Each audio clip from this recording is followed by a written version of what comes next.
Today is election day, and Democratic socialist Zohran Mamdani is in the lead for New York City mayor. Joining us to discuss is Joshua Phillips, senior investigative reporter for the Epoch Times and host of Crossroads on Epoch TV. So, Josh, thank you for joining us today. Always great to see you. Real pleasure. Yeah, so let's talk about socialism, democratic socialism specifically. In your view, how do you feel about whether this has become more popular, more mainstream, or more widely accepted? Well, the Democrats right now are kind of in a difficult position. The Democratic Socialists of America is technically a third party, but they really tried to integrate themselves into the main line of the Democratic Party because they can't win elections.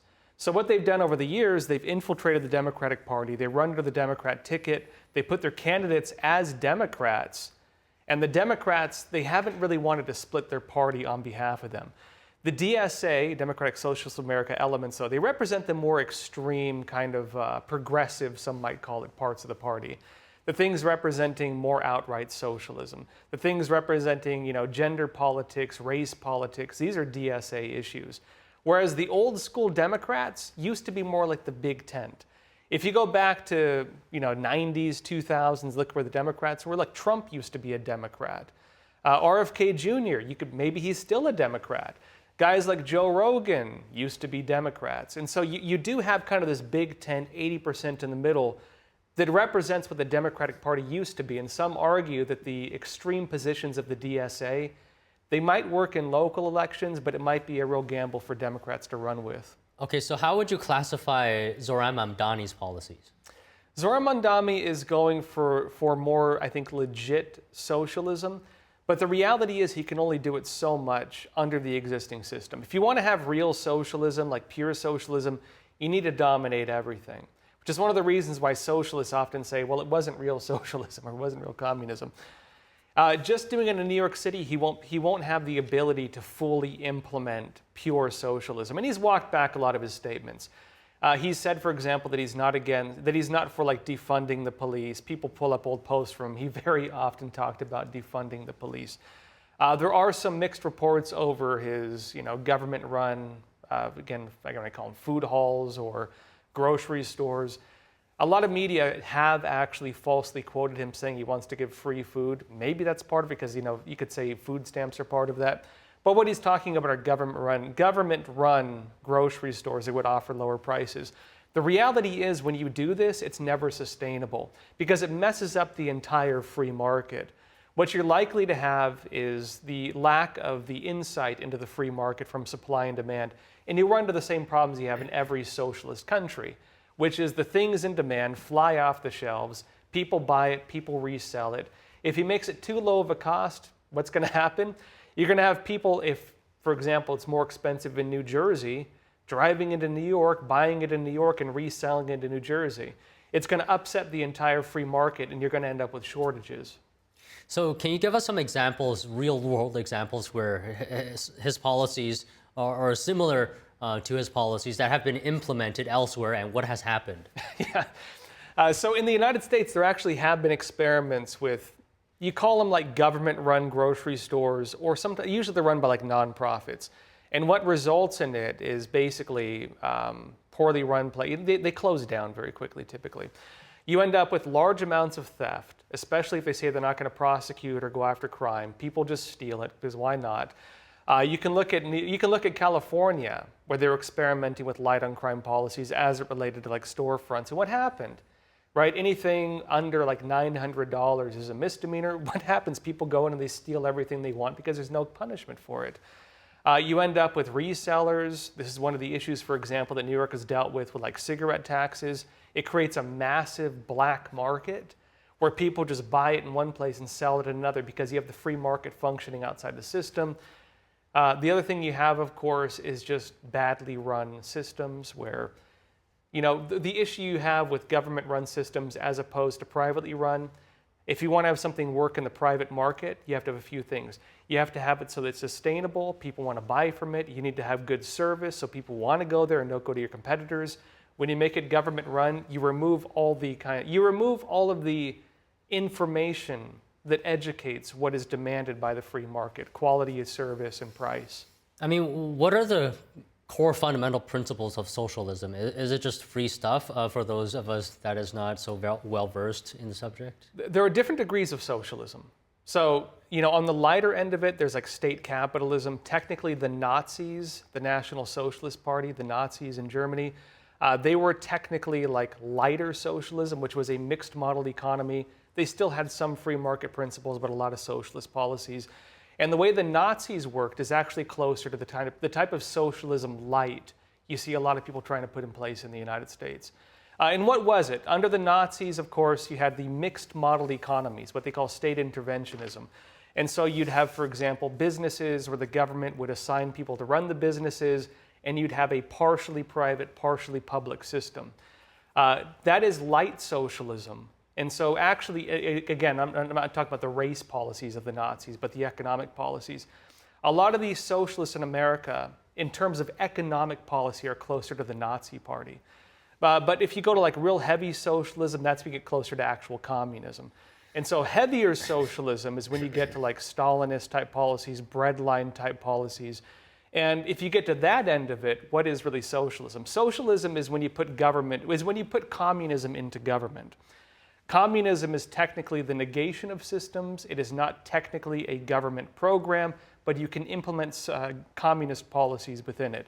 There are different extents of it. More extreme policies will have things like for like social divisions. More extreme policies will have things on, again, gender policies, agitation policies, where you try to view one person as your enemy, one person as your ally.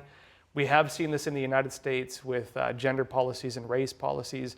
Every communist country has some kind of narrative with that, whether it's the evil billionaires or the evil kulaks, like they had, of course, of the wealthy peasants in Soviet Russia, whether it's the Jews like the Nazis had, who are deemed the enemies, whether it's the educated class, for example, in Cambodia, whether it's even in the United States where they called, the cis white male the enemy of the people, or whether now they talk about the evil billionaires as being the enemies of, the markets.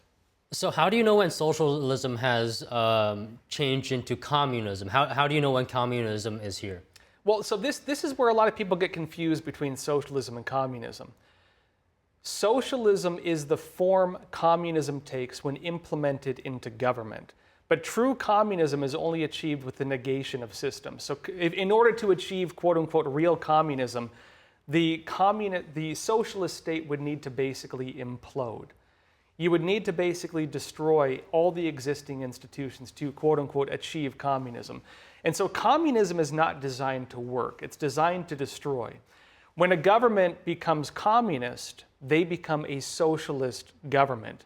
You could say they're educated or inspired by a communist type, ideology or principle, but it will always be socialism when put into practice. So, and again, there are different degrees of it. I'm not saying Mondami is going to make New York City full-on communist. He's only going to be able to do it to a certain extent. So you gave examples earlier of how socialism leads to problems, right? And history has shown that over and over. So why do we keep trying it? Well, you'd think people would learn by now. That's my question. I would say the reason is because socialism claims to offer the solution to human suffering. And when you're told that, hey, people are starving, the solution is to give them free food. People are suffering, the solution is to kill or eliminate the people causing the suffering. There are people who view this as being like the compassionate thing to do. But what they don't really understand is that it does not work. You don't create wealth by targeting the wealthy. You create wealth by creating incentives or helping the poor build themselves up. You don't create wealth by tearing things down. You create wealth by building things. And so socialism is just based on redistribution of what is already there. Socialism really can't create wealth unless it feeds on the wealthy. But as soon as you feed on the wealthy, you remove the incentive, people stop bothering to do it, and it flattens society. Socialism is for the downward trend. And so, you could argue that there are problems within capitalism. A lot of people, including myself, would argue the problems that people point to in capitalism are usually from state interventionist policies. The reason, for example, why housing costs are so high, mostly because of red tape on new construction.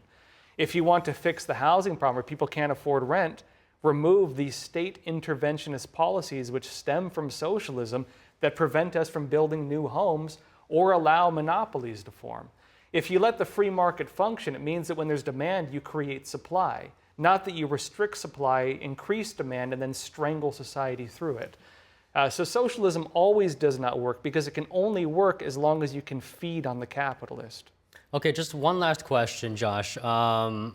Do you think there will be a big impact, or maybe you don't think there will be a big impact if Mamdani, in fact, wins this race and becomes the next mayor for New York City? There will be a big impact if Mamdani wins. I don't think the impact will be that heavy in New York. And it will be. I mean, it will be to an extent. It's not going to be a whole lot worse than New York was, I think, under COVID, to be honest. Because he's going to be stopped from doing a lot of things because of the risk of losing government funding from the federal level. Trump is probably going to put his foot on the brakes and say, hey, you can't do that. It's probably not going to be a whole lot worse than California, to be honest, where they have a lot of these policies he's talking about already in place. And the other reality, too, is the city council in New York is already very far left. They already practice a lot of these policies. But the bigger impact is actually going to be more for what it means on the midterms and the future of the Democratic Party. Because right now, what do you have? You have really the Democratic Party looking for its new leadership, and you have them looking at AOC and Bernie Sanders, both of whom have been more on the Democratic Socialists of America side.